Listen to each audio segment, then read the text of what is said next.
As part of this week's big Unwrapped event, we've been reviewing progress in the Open RAN market. Well, to help with this discussion, I'm delighted to be joined by Pardeep Kohli. Pardeep, of course, is the president and CEO of Mavenir. Pardeep, good to see you again. Thank you. Thanks for the opportunity. Nice seeing you again. Well, Pardeep, it certainly seems that obviously operators are embracing 5G and they're really rolling out 5G standalone networks at the moment.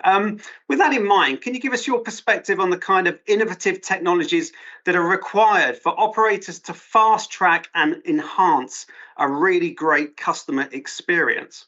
No, as you know, right, 5G is not only about connectivity, it's also about bringing more advanced services which then consumers can use to improve their experience. So obviously, the first thing is having good coverage.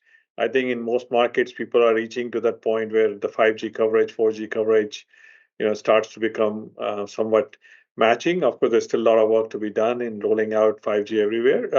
But wherever you have good coverage, the next set of services is all about, how do you improve it so that you can have your own slices, your own user experience, and have capabilities which are currently not possible with the existing devices and the handsets.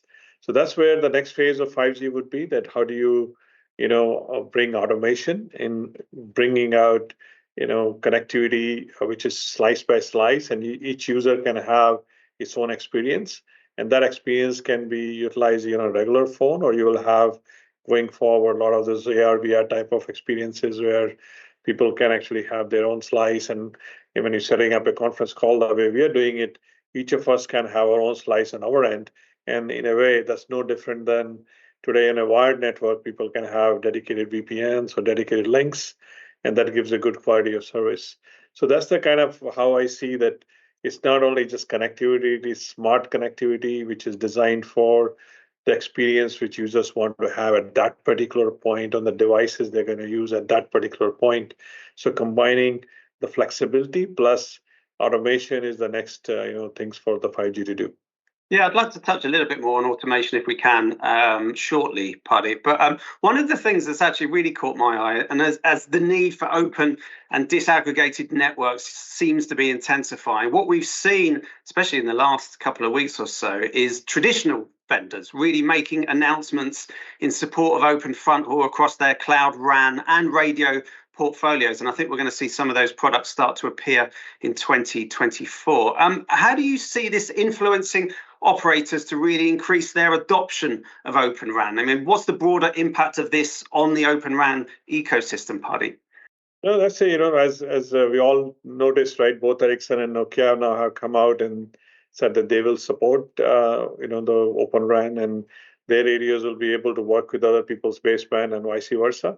So this is a good development for the industry. As you know, Mavenir has been a champion in this cause. We have been promoting it for quite some time, but now with the big, existing vendors adopting it, it actually makes things easier, because now it's not a question of whether an operator will do it. It's only a matter of when they will do it and what's the format they will do it, right? So it definitely accelerates the investment in this space as well, because as a small vendor coming in, if you don't see the market happening fast enough, the investors also lose interest. So we definitely see that there'll be more interest in the investment, but not only by the vendors, but also by the operators. Other things, there was a lot of talk from the operator side as well.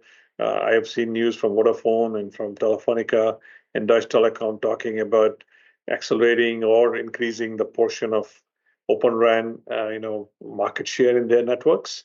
So that's definitely a demand and supply, right? So if there's a more demand, there's more supply, and there's existing vendors also supporting, that actually makes that's the future, and that's the way it should have been, right? Every other network interface in the telecom network is open. The open fronthaul was the only one which was closed, and with this announcements from different vendors, actually it's a promising move. Yeah, it's been a very busy time for the market in the last month or so, Pardeep. Let's bring it back to automation again, and really the need to drive AI capabilities into the network. Interested to hear how you think things like digitized BSS, converged packet core, and Open RAN really fit into the wider picture here. As I talked about earlier, right, the 5G enables you to have your own experience, which means that I should be able to say, okay, I'm having birthday party for my kid in the backyard. For these 2 hours, I want to dedicate it in my backyard where users can play and have games, and that experience is there only for 2 hours, and after that it goes away. So having that capability wirelessly so that you can actually enable these type of experience and monetize it means that the network has to be flexible, the billing systems have to be flexible, and I should be able to create my own slice by simply going pressing few clicks, and I should be able to get a bill which is for that event and not just tied to my regular monthly event, monthly bill which comes from, right? So these are the type of things I think are feasible. Technology is there. We just need to now allow the automation and flexibility to make that happen. Pardeep, it's always great catching up with you. It really does feel like a fascinating time for our part of the industry. Thank you very much for joining us on Unwrap this week and for taking a big look at the Open RAN market with us. Thank you very much for joining us.